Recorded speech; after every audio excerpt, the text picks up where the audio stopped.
pretty much every moment for the students while they're in Havana is like a learning experience. I mean, literally everything from the old vehicles that have been restored to today's conditions to the graffiti on the street.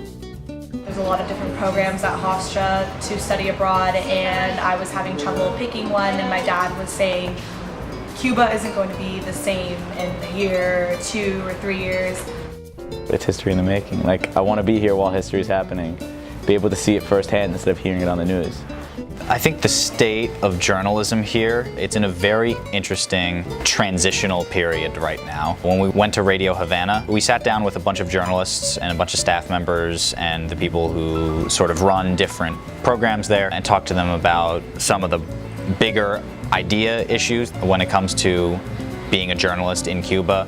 I was able to interview a new entrepreneur who has been very involved in the politics of Cuba. Interviewing him, and I'm able to interview a bunch of other private business owners and see their take on what it's like to work for themselves, be their own bosses rather than working for the government.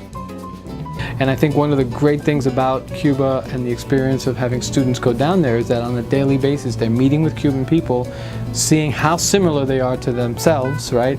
But engaging in some incredible stories. So again, whether you're an economics major or a political science major or a journalism major or whatever major you're in, you're going to be engaging with a lot of young folks and older folks who have incredible stories to tell, and there's so many stories that we experienced in 2017 and that we're totally looking forward to experiencing again in January 2018.